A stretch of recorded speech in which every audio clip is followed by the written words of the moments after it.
Fabulous. Yeah. Welcome. Hope you had a great lunch and good conversations and all of that good stuff. Welcome to this section, the first lab of the afternoon, new features. This is actually all about PX Insights. So hopefully you got a bit of a taster about what PX Insights was this morning during the keynote product address. We're going to go even deeper into PX Insights. So hopefully that's what you're expecting. In terms of who are we, so I'm Andrew from the product team, and this is Alex from pre-sales. And we're going to be your tour guides this afternoon into PX Insights, more of a deep dive. All right, so what exactly are we going to talk about? So PX Insights, just to be clear, product experience is what the PX stands for, so product experience insights. Going to give you a bit of the origin story. How did this start? How did they get going? Then a little bit more about what it is, in fact. Then Alex is going to give a bit of a deep dive tour and show you more than you saw this morning in terms of demonstration. And then finally, we're going to wrap up with where we're going next and a bit of Q&A at the end. All right, let's get into it. So where does PX Insights come from? It all started with this simple hypothesis. So your products will perform better if you incorporate customer insights. And what does perform better mean? More sales, less returns. And what about customer insights? Well, we started with the idea of Google Signals, search behavior, ratings and reviews. Obviously, there's a lot of other types of customer signals and data points that could help in terms of improving your performance of your products. We'll talk about some of those other types of signals a bit later. But this is where it started.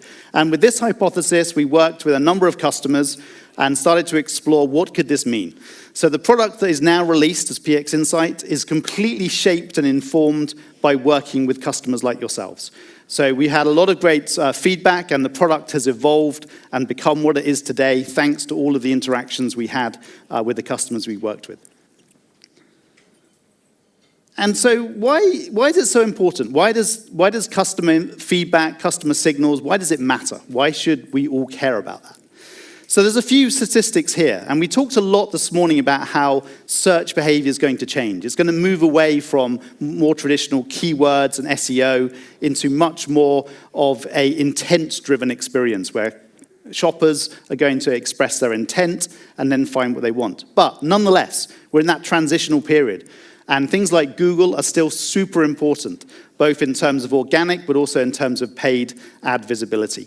So 65% of European shoppers are using Google regularly for product discovery. No surprise there, continues to be a super important place where people discover products. And you need to be participating to get seen.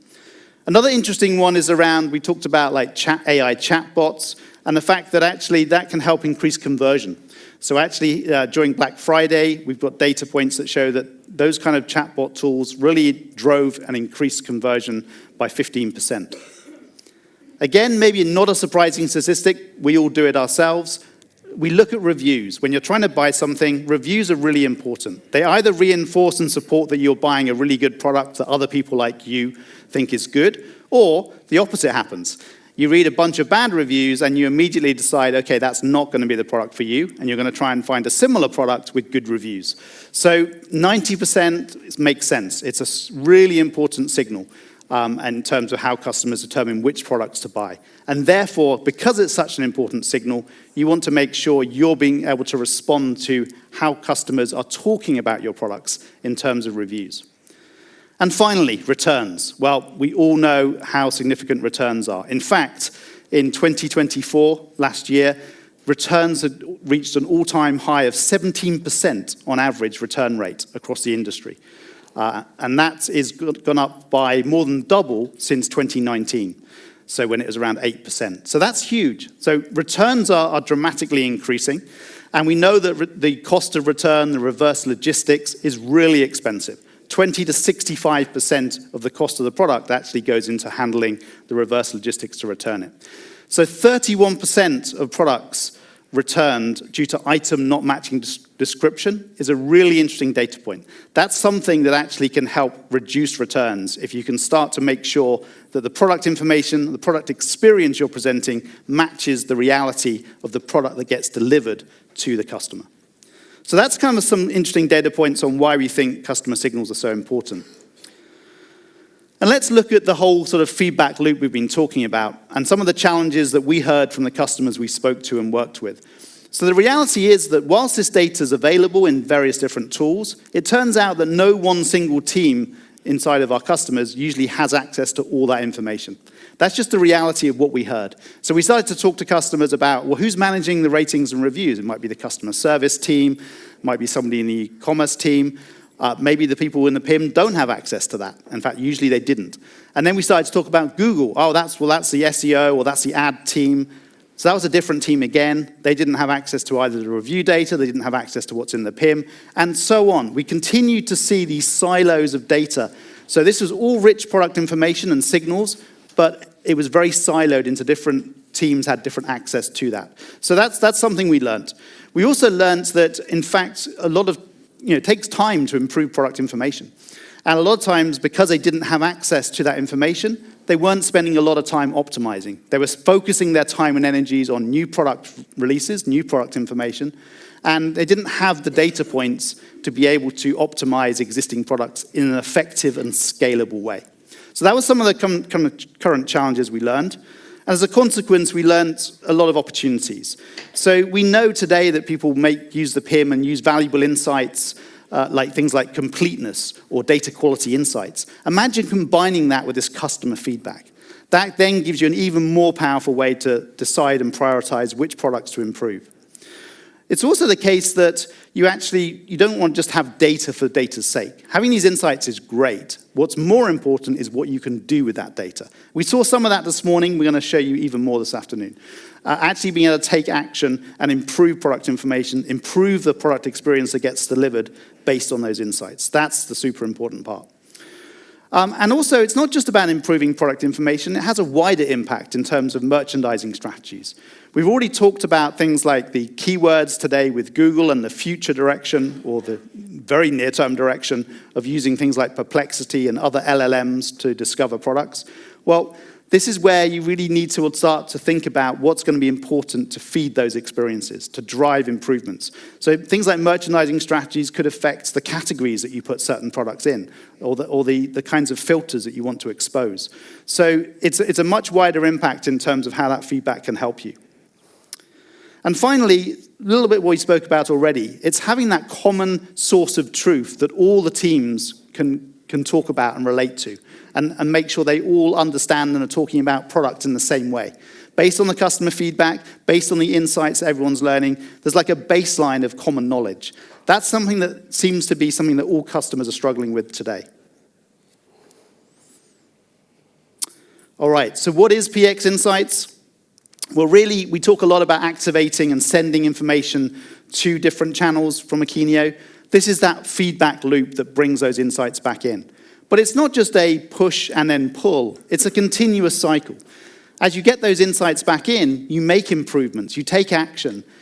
And why? So that then when you push the data to your Google shopping feed or you push the data to your e-commerce site, you're actually making an improvement. You're driving sales, you're reducing returns, you're responding to that information. It's a continuous cycle. And we're talking a lot about things like Google and e-commerce today. This is just the beginning of the PX Insights journey. I'll talk more later about where we're going beyond that. And finally, before we get into the demo, just to summarize some of the key problems and the key areas that PX Insights impacts. One is about making it visible. This is actually bringing the right data at point of use inside of the PIM. It's not a separate place you have to go to. The data you need, and you saw some of it this morning, and you're going to see it again very soon, is right there in the screens you're already using in the PIM. It's in the product grid where you can already do your filtering with other things. It's in the product edit form. It's actually at the point of use and visible. Actionable. Again, how important is that? Being able to actually take action based on those insights. And it's, again, about scalability. We saw in examples where you just maybe changed one product based on the insights, but then you start to get the scale factor as we bring in integrations with workflow, with rule engine. All of these things are already there, and so that allows you to really take action at scale. And the final thing is, having done all these changes, you want to see what's the business impact of it. You want to see it demonstrated that actually you did drive sales, you did help reduce returns thanks to that closed loop feedback. So that's what PX Insights is in a nutshell. And Alex, over to you to give us a tour of really how that looks in more detail. Thank you, Andrew. Oh, yeah, now I see my screen. Awesome. So we're going to do this via some use cases, similar personas to who we met this morning in the keynote, and some new ones along the way. But really, yes, to get a bit more under the skin of what PX Insights is and how it can interact and kind of show value with the other tools that you may use within the PIM on a daily basis right now. So Liam, we talked about earlier. One of the things that we kind of touched on this morning was the idea of using the PX Insights and the review signals that we had to affect the prompts that we're using for AI within the PIM. So, of course, Liam's got some key goals. He wants to improve discoverability and searchability of their products on the website. He obviously wants to have high-quality product data to do that with, but he really wants to scale activities. He is a big proponent of AI within the PIM, as driven from Liam and his work on the website itself. So what does Liam now have access to? This is one of the things that we touched on this morning, but within the product grid, there are going to be additional options now that PX Insights is active. So first things first, we've got quite a basic product grid view right here, which might be something that a lot of you use on a regular basis. But there'll be new column options. As you can see here, I'll have one for ratings. So I'm going to bring my ratings across. And I've also got one for the number of reviews. So I'm going to stack those two right next to each other. So now I've got all my review data, which is actually in my grid. And of course, because that data is in the grid, it is stuff that can be filtered upon. So to go further, Liam could come down, for instance, and he might want to find all of the products that have got a rating of 4 and above. And he might have to find all of the products that have got at least 20 reviews. Obviously, if a product has got a 1-star rating, but it's got 1 review, it's not likely something he's actually going to have to action. That's just a singular review for one person. But as the number of reviews grows, he's going to have a more accurate idea of the sentiment customers are actually feeling about the products. So these are the 2 that he's identified. So from here, we can go into the product we saw this morning, which is our kind of microfiber quilt. And again, within PX Insights, we've got our initial overview of information, but you'll see that it is running the AI over the sentiment themes as I open up the product itself. On the right-hand side, I can see all the overwhelmingly positive themes that have come against this product. So for Liam, he wants to do a couple of things. He wants to make these products findable, and he also wants to increase conversions. So for increasing conversions, reviews do this quite naturally when they're sitting on product pages. The issue with reviews, of course, is that they do usually live quite far down a product page.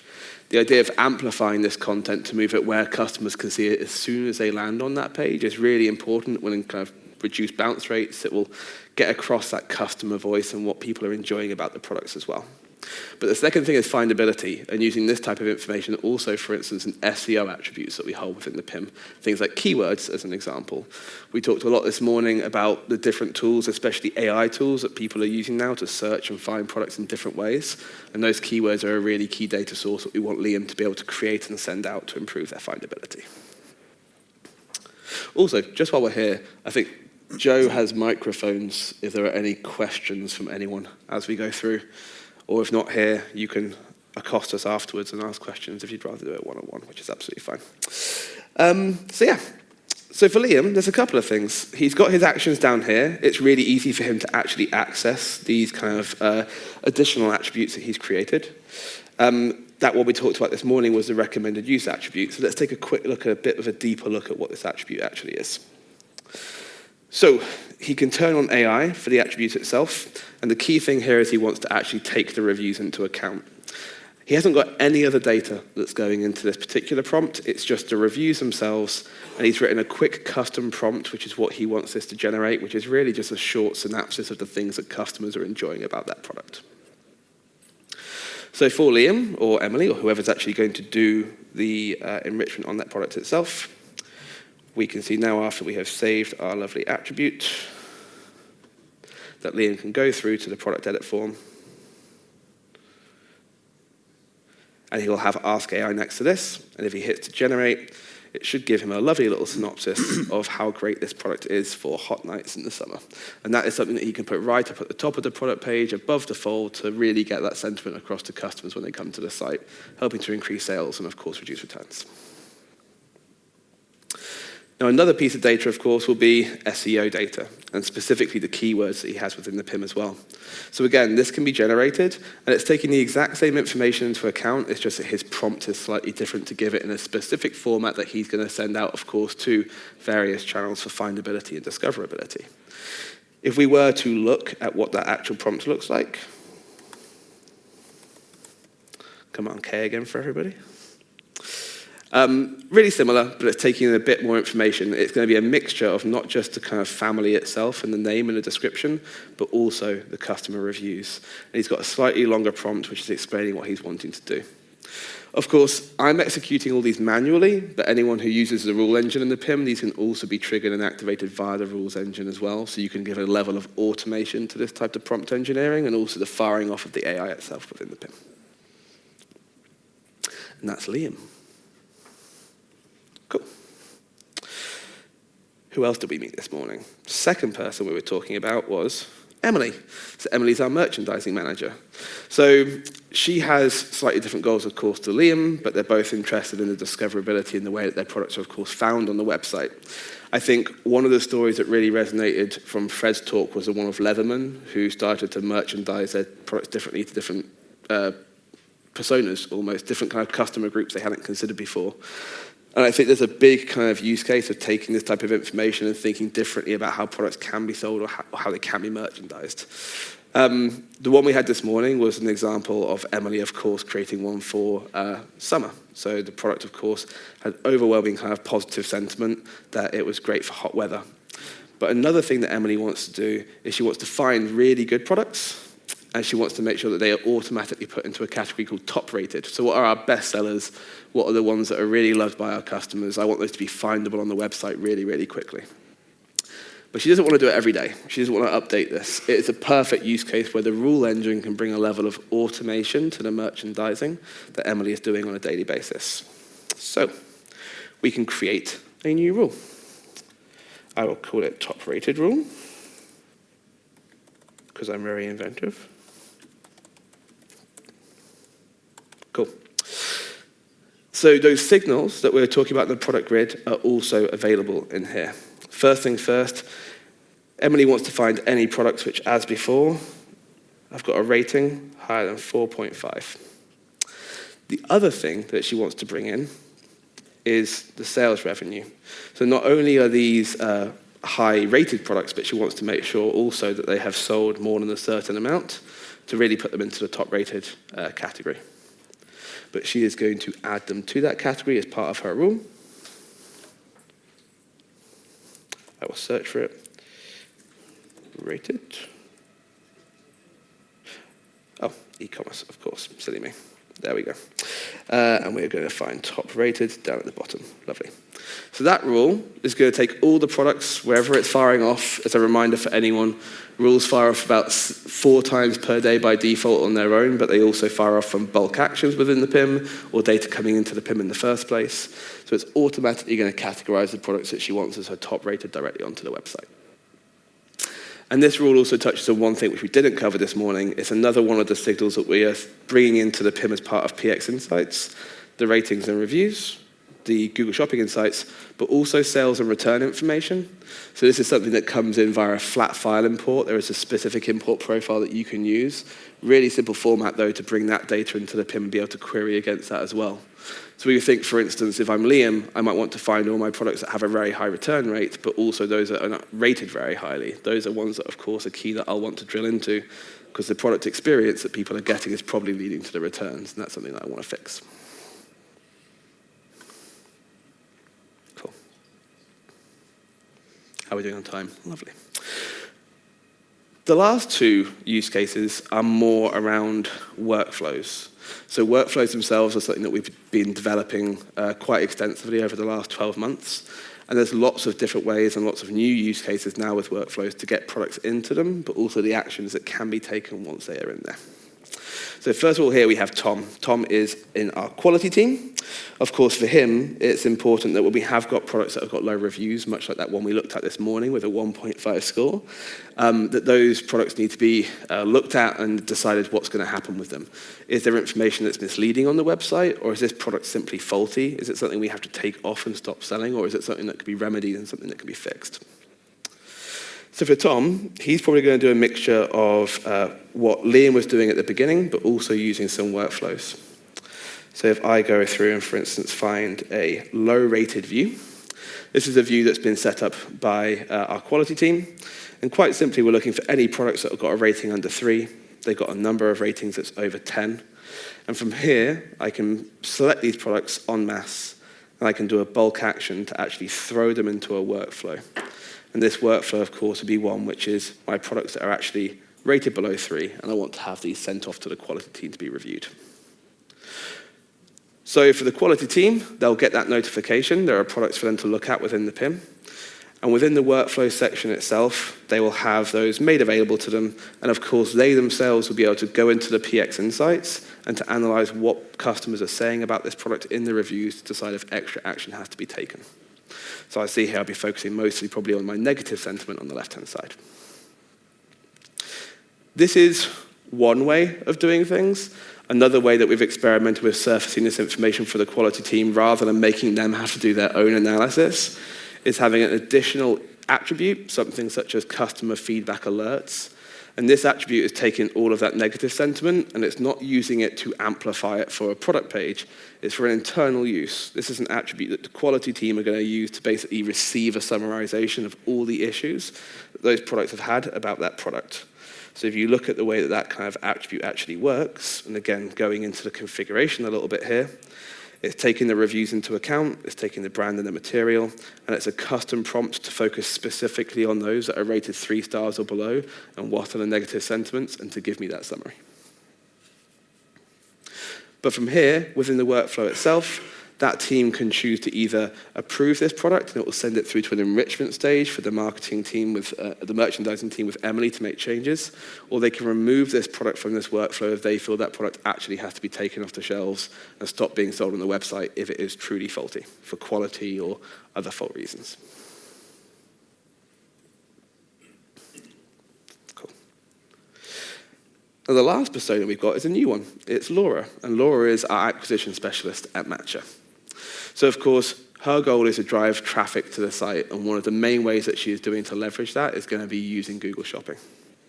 She obviously wants to have a holistic view of what's going on from a marketing effort behind every single product they're pushing out. The PIM is already going to be feeding Google Shopping with their product feed, but she really wants to align that strategy. They have a lot of budget tied up in ad spend. So with PX Insights, what can Laura get out of a Kenio PIM, and how can she help optimize that channel?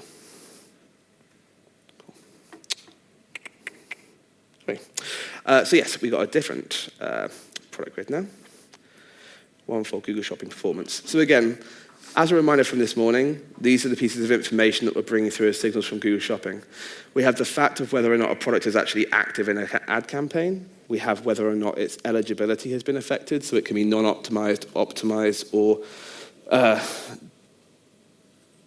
demoted, I think is the third one. It basically removes the ad entirely and says that's so bad it's simply not going up on Google. We have an inventory status, and of course we have a click-through rate. Now, there's a number of important kind of use cases around these. Obviously, the non-optimized ads are very bad. That's going to affect your click-through kind of cost, or the cost per click, and it's also going to make them harder to find. But there are also stories that we've had from customers where there are products that are still active in an ad campaign, but they simply don't have any inventory for them, as an example. So they are being sent out to Google as things to be part of ads, and when customers click on them, they're out of stock. It leads to complaints, it leads to high bounce rates, and again, Google will ding you for that activity if that is the case. So it's really clear and great for the acquisition team just to be able to see what products and their statuses and where they are. And all of those things, as it was with reviews, are options that can be filtered in the left-hand side to create these custom views that we're working to. Cool. These ones, of course, are all non-optimized. I'm specifically looking at ones that are active and have got current issues. So much as we did before, the team will want to select all of the products that are in here, and we're going to do a bulk action to send these into a different workflow. This one specifically is around Google Shopping troubleshooting, because these are the ones that need to get optimized by my team. Clicking through. So if I was part of the acquisition team, I can see I've now got 6 products which are actually in my queue. And looking at any given one of these, the team are probably going to want to go to the Google Shopping PX Insights itself, and this is where we're going to see those issues. So for instance, I can see that I'm having 2 on this one, but they're both unaffected. It's an image link issue and a price issue. It will tell you explicitly the attribute within the PIM that is causing the issue for the eligibility of that ad. But if I choose a product which has got an issue that's actually causing it to be demoted, for instance, I can see here that my description is too short. That is causing a demotion. That's going to be affecting my findability on Google as well as my cost per click. So of course, at this point, if I was part of the acquisition team, I can go through to my attributes. I probably want to find my description as an example. And if that is a little bit too short, and that's what it's saying, it's another great use case for manual execution of AI. I can simply ask the AI to make my description longer. I can save that and see if that's fixing the issue in terms of Google optimization, which is what I will do. Cool. So you can see how like a feedback loop is being created there. We're wrapping together a bit of AI execution within the PIM, the signals we're taking from external sources, how we can fix those and be proactive so we're not being dinged constantly for all the common small mistakes that can happen when we're pushing to third-party channels like Google Shopping as well. But those are our 4 personas, and those are our 4 stories. Andrew, back over to you. Thank you so much, Alex. Great to see all the different capabilities there showcased. And that gives you hopefully a good flavor of what is in the product that we have released in this last week. So that is what's available today. What I'm going to tell you a little bit about is what we have cooking in the kitchen, so to speak, in terms of where we're going next. So more data sources is the first one. And just to go a little bit deeper there, what do I mean by that is we support an integration today with Yotpo, the review platform, to get reviews. Obviously, there are plenty of other review platforms that we know about. So things like Bazaar Voice, Power Reviews, Trustpilot, and maybe others that you're using. So we want to extend the reach of the review platforms that we have a clean integration with to get data from. We're also looking at other things like customer service tickets. Guess what? If people are not happy with a product, typically they might not leave a review. They might do. But actually, people definitely, in most cases, will contact customer service, will complain about the product. And actually, a lot of those valuable insights are perfect in the same way as reviews are great. To get those kind of customer service ticket information flowing back in is another gold mine of feedback about your products and in terms of how you improve the product experience. So those are a couple of things, but actually we've got many other ideas, and I think I want to open it up to all of you to think about other types of data sources that might be interesting for your business. And we're absolutely very interested in working with customers like yourselves to get those insights and figure out how to expand what we can support.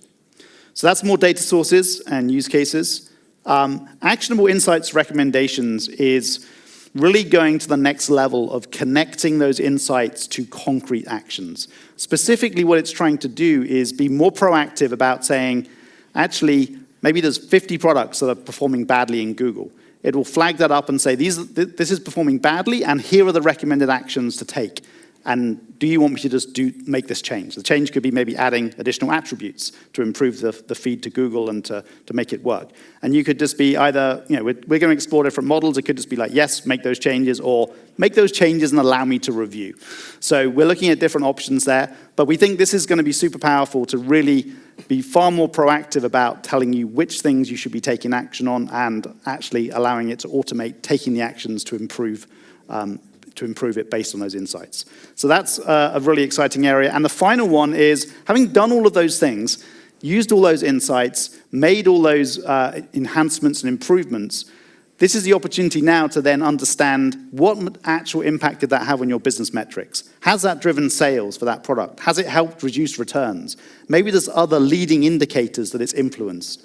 Being able to see all of that information and really have a strong sort of ROI model to demonstrate that, in fact, all of those improvements have had material impact on your business is incredibly important. So we think that's really the next stage of this as well in terms of closed-loop feedback. So a lot of exciting things the product team are working on. And again, if you've got other ideas or thoughts in this area, please do come and talk to me afterwards. So get started with PX Insights. It's available now. It's time to close the loop. Hopefully you got a good idea of the kinds of things we support in terms of things like Google Shopping, customer reviews, and also sales and returns data. We've discussed how important that is. Hopefully you can imagine how that makes sense in your business context. PX Insights is an add-on module. So we've talked about the fact that we're shipping it today with 2 apps that are available. We have the Yotpo for rating and reviews, and we have Google Shopping Signals. In addition, we have this notion of a new file import that you can use directly in the PIM for importing that sales and returns data via flat files. And finally, there is an exclusive early adopter offer, Q2, this year. So if you're interested in PX Insights, this is a great opportunity to talk to your friendly CSM, customer service manager, or your point of contact at Akeneo and discuss how you can get going with this and benefit from that exclusive offer. Okay, so final slide is all the links or the barcodes that you can scan, QR codes that you can scan to get more information in terms of the Academy documentation and all of those good things. So feel free to scan that now or indeed look at it afterwards. We're about to go into Q&A. I guess I'm going to sort of do a reverse thing. Before you ask any questions, I'm going to ask you all a question, which is in terms of the review data that you have or you use, which review platforms are you using today? So we're going to do this old school. Hopefully you're not too much in a food coma after lunch and you've got some energy left to raise your hands. I'm going to be asking you is to raise your hand if you're using, let's pick some. Let's pick Bazaar Voice. If you're using Bazaar Voice, so I see 1, 2, 3, 4, 5, 6, 7, 8. Okay, great. I think roughly 8. And how about Power Reviews? Anybody using Power Reviews in your business today? Don't see any hands for Power Reviews. How about Trustpilot? Anybody using? Okay, 1, 2, 3, 4, 5, 6, 7. Clarification on that as well. Who is using Trustpilot for product reviews rather than service and site reviews? Same sort of hand showing? Cool. Okay, so that's a decent number. If you're not using any of those platforms I just mentioned, and you're using something else for reviews, please raise your hand. 1, 2, 3, 4. Okay, well, you don't have to shout it out, but maybe if you want to and you're interested in this, come and talk to me afterwards. Tell me which platform you're using. Be very interested to learn. Our goal on the product team is to really make sure we support all review platforms to get the data that's valuable to you. Okay, that was super helpful. Now back to you. Any questions, feel free to ask them live now, or if not, then come and grab me and Alex after this session, and we can answer as many questions as you like on PX Insights. Question from the back. Microphone on its way. Run. Look at this. Love this. Hello. The demo that you gave where the AI generated content for your written content based on the user feedback, I'm curious what LLM does that use? And obviously from my perspective, we're a global CPG, so we have oodles of marketing, responsible marketing codes, and we have brand guidelines, and we have legal people have to review stuff. So when I see you doing it very quickly, it's great, but then I think, how do we control that? How do we approve it? Workflows, obviously, but can we put anything over the top of the LLM that you use in the background to control, basically? Excellent use of oodles as well. I like that. So for our generative AI within the PIM, I believe I need to double check with product, but I'm pretty sure we're using OpenAI 4 Mini at the moment for that. I do know from Andy, who you saw speaking this morning, he has got plans that's almost allowing you to choose eventually which platform you use. Obviously, we use a lot of Google stuff, so it'd be great to use Gemini, example, et cetera, et cetera. But it really all comes down to the prompt engineering more than anything else. I think it's never going to be perfect if you've got really robust brand guidelines and terms, because with AI, that's always a thing. Whenever I've spoken to customers about implementing and starting to use AI, though, it's something that you should almost always use in conjunction with the workflows. Even if it's just a singular stage workflow for validation, translations is a really good example of this. Even though, yes, it should save everything, we're not removing the interaction of humans, we're just turning them into validators rather than creators of the information. One thing, which is a good point, I totally forgot to show it in the demonstration this morning, even though it is actually a thing I was meant to show, is you do also now have the ability to add additional context and additional prompting at the family level. So each individual family will also have a generative AI piece in here. So even if you did have like a description that was across all of your product ranges, you can have an extra bit of prompt in here, which might be about how we describe certain types of products to take that into account as well, but specifically just for that product type. So we're a mix and match of all of those, bit of experimentation, and definitely I'd recommend using workflows to validate them as well.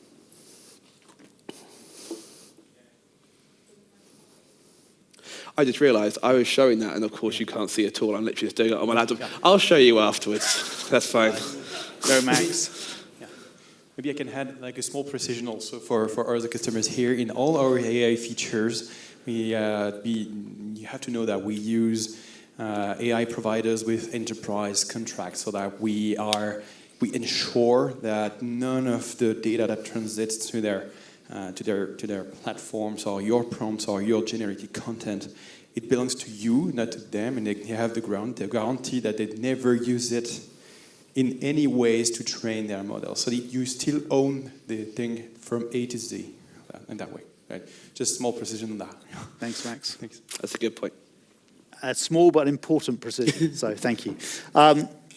Good question. Any other questions? Jace has got one. Hey guys, just a quick one outside of reviews and Google. Are there other things you're potentially looking at as far as PX Insights data sources, maybe social or anything like that? Yeah, no, great question. Yes, one of the ones I mentioned, which I think is quite analogous to reviews, is customer service tickets, connecting into like CRM systems and service solutions to get customer ticket information. Customer tickets that reference products. So if it's talking about products, then that's data we would love to bring back in, analyze in the same way as we do with reviews. We think that's going to be super insightful. Social is definitely another one. I think we got a long list, actually, we put together of all the possible types of things. Honestly, the reality is I think we're kind of keen to see and hear from people in this room the kinds of things that are important.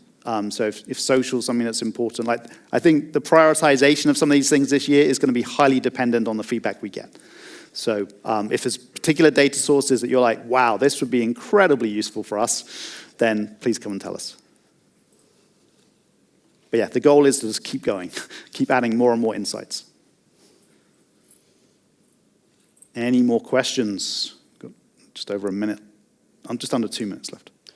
Oh, one at the far end. Just as a challenge, Joe. Go on. The light is so bright up here, I can't actually see anybody's hands, but that's good that other people... It better be a good one after this, by the way. You said that families can have like specific prompts. They can, yes. Can specific attributes have prompts? So like if you were going to do, I'm going to use color for an example, like this red will never stain other things in the wash or whatnot. Can you assign prompts to specific attributes? Oh yeah, so the first level of prompts within the PIM is at an attribute level. It's probably worth me showing you like in the lobby because there's a lot of kind of options. But basically the first thing you do is you define which attributes from within the PIM you want to take part of that AI prompt. So I showed the example today of like toggling on the reviews as even being a source, but every other structured attribute you have can feed that prompt. And we have predefined prompts, which just, if you've not got a lot of experience with prompt engineering, well, you can write custom ones. The other abilities that you have in there, if you're going to translate content, there is a separate prompt for translations so that you can kind of put in kind of brand terms that you don't want translated and those types of things. And then there's a third level at the family level, because of course if you're going to have that attribute across your entire catalog, each product type might have nuances that you want to take into account. So it could be a fair amount of prompt engineering depending on the use case, but we can definitely pick it up and I can talk you through some stuff. Cool. That was a good one. Worth the run, Joe. Excellent. We are actually just coming up to time, so thank you for your time and attention, and don't hesitate to come up and ask questions afterwards. Thank you, everybody.